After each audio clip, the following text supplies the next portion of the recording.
ये माफिया है। और मैं साफ कहता हूँ ये माफिया है, इनको पॉलिटिक्स में रहने का कोई हक ही नहीं है। कोई भी माफिया हो, किसी भी मजहब का, जाति का हो, उनको पॉलिटिक्स में आने का और सरवाइव करने का और उनको फ्लरिश करने का कोई मौका किसी पॉलिटिकल पार्टी को का नया अवतार सामने आया है। ये गोडसे का नया अवतार है, इसको कोई रिमांड नहीं है, सिर्फ जुडिशियल कस्टडी है। आराम से जाइए, जेल में बैठिए, हम बुलडोजर राज चलाएंगे, हम जीने नहीं देंगे, हम वो एकतरफा तौर पर अपनी अपोजिशन को कत्ल कर रहा है। क्या मुस्तकबिल है देश का? इससे तो देश को सिर्फ एक लॉ एंड ऑर्डर का इशू नहीं है, ये इकोनॉमिक इशू भी बनेगा, ये पॉलिटिकल स्टेबिलिटी का इशू भी बनेगा, ये इंटरनेशनल रिलेशंस का इशू भी बनेगा। कि जय श्री राम का नारा कोई माफिया तो लगाता नहीं है, कोई गैंगस्टर तो लगाता नहीं है, उसको तो धर्म से कुछ लेना देना ही नहीं होता, उसे तो अपनी सिक्योरिटी से लगता है। ये सिर्फ उत्तर प्रदेश नहीं, भारत के लोगों को देखना चाहिए कि सेफ्टी किसी की भी नहीं बची है, किसी की सेफ्टी नहीं है। 7 लाख रुपए का पिस्टल खरीदने की औकात तंजीमों के अंदर हो सकती है, इंडिविजुअल्स के अंदर नहीं है। तो किसी ने 7 लाख की पिस्टल तो खरीदी है, वो किसने खरीद के इनको दिए? इनकी तो हैसियत नहीं लग रही 7 लाख की पिस्टल खरीदने की। मुझे माफ़ कीजिए, मुझे बिल्कुल महसूस हो रहा है कि ये गोडसे का नया अवतार सामने आया है। ये गोडसे का नया अवतार है इस किस्म के लोग, और ये अगर पूरे मुल्क में फैले हुए हैं, खुसूसन बीजेपी रूल स्टेट में इनका ग्लोरिफिकेशन हो रहा है, अगर इनके लिए जश्न मनाया जा रहा है और इनको मैंने नहीं देखा कि गिरफ्तार करते ही अगले दिन जुडिशियल कस्टडी में भेज दिया जाता हो, पुलिस कस्टडी में रहते हैं, कोई पूछताछ की जाती है, इनको अगले ही दिन 14 दिन की जुडिशियल रिमांड में भेज दिया, पुलिस कस्टडी में नहीं भेजा। तो और पता नहीं कब, मैं नहीं जानता, लेकिन अगर ये जुडिशियल कस्टडी में रहेंगे और साजिश का पर्दाफाश नहीं होता, उसके लिए पुलिस इंटेरोगेट नहीं करती इनको बहुत ही मजबूत तरीके से। भाई आप देखिए, जो छोटे यानी बिल्कुल जाहिर केसों के लिए 14-14 दिन का पुलिस रिमांड लिया जाता है, इनको कोई पुलिस रिमांड नहीं है, सिर्फ जुडिशियल कस्टडी है। आराम से जाइए, जेल में बैठिए, और जेल में भी आपने नैनी से हटा के उनको दूसरी वाली जेल में आपने प्रतापपुर की जेल में भेज दिया।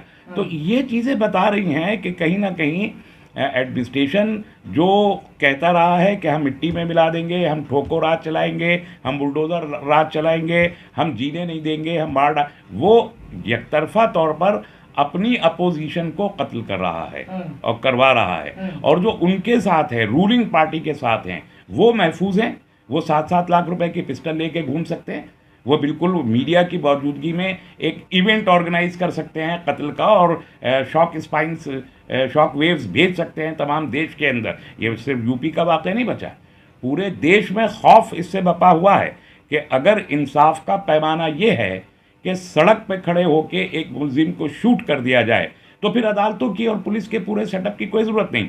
फिर आरएसएस की जो ऑर्गेनाइजेशन है वही पुलिस है और वही जज है, और उनके जो चीफ हैं, उनकी स्टेट्स में जो चीफ हैं, उत्तर प्रदेश हो या मध्य प्रदेश हो या जहाँ भी बीजेपी रूल स्टेट हैं, वो फिर उनके मालिक हैं। तो ये अगर अंदाज है तो इस देश की डेमोक्रेसी कहाँ जाएगी और क्या मुस्तकबिल है देश का? इससे तो देश को सिर्फ एक लॉ एंड ऑर्डर का इशू नहीं है, ये इकोनॉमिक इशू भी बनेगा, ये पॉलिटिकल स्टेबिलिटी का इशू भी बनेगा, ये इंटरनेशनल रिलेशंस का इशू भी बनेगा। इतनी मामूली सी बात नहीं है भाई। अतीक हो या अशरफ हो, ये लोग तो माफिया हैं, ये लोग तो गैंगस्टर्स थे, इन लोगों का तो ये तो मुलजिम थे, आपने इनको ये करके ग्लोरीफाई कर दिया। लेकिन सर आप कह रहे हैं इंटरनेशनल इशू बनेगा, और वहीं जो विदेशी अखबार हैं या मीडिया रिपोर्ट्स हैं उनमें बताया जा रहा है कि भारत में एक पॉलिटिशियन एमपी को मतलब सरेआम गोली मारी गई है, वहाँ पे क्रिमिनल या माफिया ऐसा कुछ नहीं लिखा है जैसे भारत में है, तो इससे इमेज तो खराब हो रही है ना देश की। नहीं, आप देखिए, एक मेंबर पार्लियामेंट जो रियल पॉलिटिशियन है आजम खान, उसका जो हशर किया गया है इसी उत्तर प्रदेश में, वो तो माफिया नहीं है, लेकिन पॉलिटिकल कैरियर बर्बाद कर दिया गया, ये माफिया है। और मैं साफ कहता हूँ ये माफिया है, इनको पॉलिटिक्स में रहने का कोई हक ही नहीं है। कोई भी माफिया हो, किसी भी मजहब का, जाति का हो, उनको पॉलिटिक्स में आने का और सरवाइव करने का और उनको फ्लरिश करने का कोई मौका किसी पॉलिटिकल पार्टी को नहीं देना चाहिए, लेकिन इनको दिया गया। और बीजेपी ने भी कहीं ना कहीं, और भी बहुत सारे ऐसे माफिया हैं जिनको बीजेपी प्रोटेक्ट करती है। तो कांग्रेस, ये बीजेपी हो, समाजवादी हो, या सपा बीएसपी हो, कोई भी पार्टी हो, ये सब माफियाज को लेकर आते हैं। अभी आप पार्लियामेंट उठा के देखिए, 300 के करीब लोग हैं जिनके ऊपर ड्रेडेड क्रिमिनल केसेस लगे हुए हैं। तो हमारी पार्लियामेंट आधी से ज़्यादा अगर क्रिमिनल्स पर डिपेंड करती है तो देश में डेमोक्रेसी का फ्यूचर क्या है? आज इस सवाल पर बहस करने की ज़रूरत है। और इन्हीं के लोग, यही माफिया और इनके गुर्गे अगर ये 7-7 लाख रुपए का पिस्टल लेके सड़कों पे घूम रहे हैं, किसी को आप अदालत में पेशी के लिए मुलजिम को लेके जा रहे हैं, वहां जाके आप शूट कर दीजिए, फिर तो कोई भी महफूज नहीं है।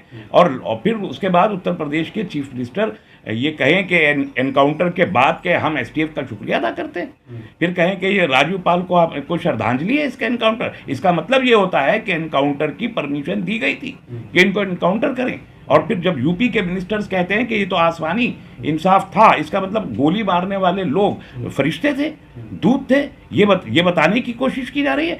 समझता हूँ कि ये बहुत ख़तरनाक एक ट्रेंड है जो सामने आया है। ये हिंदू मुसलमान सिख ईसाई का बिल्कुल इशू नहीं है, ये देश का इशू है। और देश की पॉलिटिकल पार्टीज़ को, देश की अपोजिशन को ये मामले में खाली ट्वीट करने और खाली बयानबाजी करने से काम नहीं चलेगा। अगर देश को बचाना है तो इस किस्म की सरकारों और इस किस्म के वजीरों और इस किस्म के चीफ मिनिस्टर्स के खिलाफ एक पब्लिक मूवमेंट की ज़रूरत अब है। लेकिन सर, दोनों ही लोगों जिनको जैसे मारा गया सरेआम, अतीक हो या अशरफ हो, दोनों ने ही अपने मर्डर की आशंका जता दी थी। और अशरफ ने तो ये तक कह दिया था कि उनसे किसी पुलिस के बड़े अधिकारी ने कहा कि तुम्हें ऐसे मारा जाएगा, और उसकी रिपोर्ट जो है वो बंद लिफाफे में कोर्ट तक पहुंचेगी, जो भी उसका नाम होगा, जो भी इसका जिम्मेदार होगा। इसे कैसे देखते हैं? देखिए, सुप्रीम कोर्ट में तो उन्होंने पहले भी एक एप्लीकेशन डाली थी कि हमारी जान को खतरा है, और सुप्रीम कोर्ट ने यूपी को कहा था कि इनकी हिफाजत की जाए। अब सुप्रीम कोर्ट की जिम्मेदारी है कि सुप्रीम कोर्ट पूछे, एक केस चला गया है अदालत में, तो सुप्रीम कोर्ट उत्तर प्रदेश की सरकार से पूछे कि जब वो जान के खतरे लेकर हमारे पास आए थे और हमने एश्योर किया था, तो फिर वो एश्योरिटी क्यों नहीं पूरी की गई। जहाँ तक खत का मामला है वो जाएगा सुप्रीम कोर्ट, वो तो बात की बात है, क्या है क्या नहीं है वो निकल के आएंगी चीज़ें। लेकिन जो आला सतही कमेटी की, जांच कमेटी की बात की जा रही है, वो तो उन्हीं के लोग हैं सबके सब। तो ये जो मुतालबा किया जा रहा है कि सुप्रीम कोर्ट के रिटायर्ड जज की अध्यक्षता में कोई कमेटी बने और उत्तर प्रदेश के बाहर इस केस की जांच हो, इसलिए कि अब उत्तर प्रदेश की सरकार पे यकीन नहीं किया जा सकता। आज ही जालौन में एक दूसरा वाकया पेश आ गया, 21 साल की लड़की को सरेआम 11 बजे दिन में पॉइंट ब्लैक कनपट्टी पे रख के गोली मार दी गई। 24 घंटे के अंदर अंदर दूसरा वाकया पेश आ गया। तो ऐसे में उत्तर प्रदेश की सरकार के इस इन्वेस्टिगेशन पे कैसे यकीन किया जा सकता है कि जिस सरकार का वजीर आला खुल के कह रहा हो कि जो एक एनकाउंटर जो पुलिस फेल्योर होता है, एनकाउंटर पुलिस फेल्योर होता है, उसके लिए मुबारकबाद नहीं दी जाती, उसके लिए सवाल पूछा जाता है डिपार्टमेंट से। वहां वजीर आला कहें कि मुबारकबाद देते हैं, वहां पर उनके मिनिस्टर्स कहें कि श्रद्धांजलि है राजू पाल को, तो इसका सीधा मतलब यह है कि वो सरकार इन एनकाउंटर्स को और इस कत्ल को एंडोर्स करती है। तो ऐसी सरकार के जरिए किया गया इन्वेस्टिगेशन कितना जेन्युइन हो सकता है सारा देश समझ सकता है। इसलिए हम कह रहे हैं कि ये रिटायर्ड जज के निगरानी में हो, उत्तर प्रदेश के बाहर हो, उत्तर प्रदेश की सरकार पे, जिसने अब जंगल राज खुद को साबित कर दिया है। यानी ठोको बार बार जो सबसे हाईएस्ट रेट है 185 जो एनकाउंटर्स हैं, तो ये ठोको कल्चर और ये बुलडोज़र कल्चर, ये दोनों जो इजराइल से इंपोर्टेड कल्चर्स हैं, इस पर अगर उत्तर प्रदेश और बीजेपी की रूल वाली स्टेट्स चलेंगी तो ये इंसाफ का कत्ल करेंगी, ये मुल्क के डेमोक्रेटिक सेटअप का और कॉन्स्टिट्यूशन का मजाक उड़ाएंगी। इसको रोकना होगा। अदालतों की भी जिम्मेदारी है कि रोकें, अपोजिशन की भी जिम्मेदारी है कि इस कल्चर को रोकें और रूल ऑफ लॉ को कायम करें। लेकिन जिस तरह से मर्डर करने के बाद जय श्री राम के नारे का उद्घोष कर रहे हैं, तो ये क्या संदेश है लोगों को देना चाह रहे थे? मैं तो वही कर रहा, सारी बात वही कह रहा हूँ कि जय श्री राम का नारा कोई माफिया तो लगाता नहीं है, कोई गैंगस्टर तो लगाता नहीं है, उसको तो धर्म से कुछ लेना देना ही नहीं होता, उसे तो अपनी सिक्योरिटी से मतलब होता है, वो उसका धार्मिक कोई उद्देश्य नहीं होता। जिनका धार्मिक उद्देश्य होता है वो ये नारा लगाते हैं। और हमने देखा कि जितनी पिछले दिनों गाय के नाम पर जो लिंचिंग हुई, उसमें भी ये मुतालबा था कि जय श्री राम का नारा लगाओ, और वो करने वाले भी लगा रहे थे। इस तरह रॉइट्स के मौके पे जय श्री राम का नारा उमूमन लगाया गया। जो ये बाबरी मस्जिद की शहादत के वक्त में भी ये नारा लगाए। जो पिछले 30 साल से ये नारा जो 1990 से कंटिन्यूअस चल रहा है 1990 ऑनवर्ड, ये नारा तो वॉर क्राई बन गया। और ये कोई मजहबी मुतबर्रिक नारा नहीं है, मजहबी मुतबर्रिक नारा है जय सिया राम। जो लोग जब आरती करते हैं तब वो राम राम जय सिया राम जपते हैं, और वो है मोहतरम नारा है, वो मुकद्दस नारा है, वो हिंदुओं का नारा है, वो सनातन धर्म का नारा है। ये हिंदुत्ववादी हिंदुत्ववादियों का नारा है, जो एक पॉलिटिकल स्ट्रीम है जिसका धर्म से कोई लेना देना नहीं है। तो जय श्री राम एक पॉलिटिकल वॉर क्राई है, ये इन लोगों ने एक बार फिर साबित कर दिया। हम तो पहले से कहते आ रहे थे, लेकिन इन्होंने एक बार फिर साबित कर दिया कि दिन दिहाड़े कानून को अपने हाथ में लेते हुए, एक शख्स को कत्ल करते हुए जय श्री राम का नारा लगाने वाले लोग रामचंद्र जी के अकीदतमंद और उनके मुतक़िद नहीं हो सकते। मुलजिम हैं, मुजरिम हैं, पापी हैं, उनको दंड मिलना चाहिए। उनको खाली जेल में नहीं, उनका इन्वेस्टिगेशन होना चाहिए और उनको जमानत नहीं, सज़ा मिलनी चाहिए।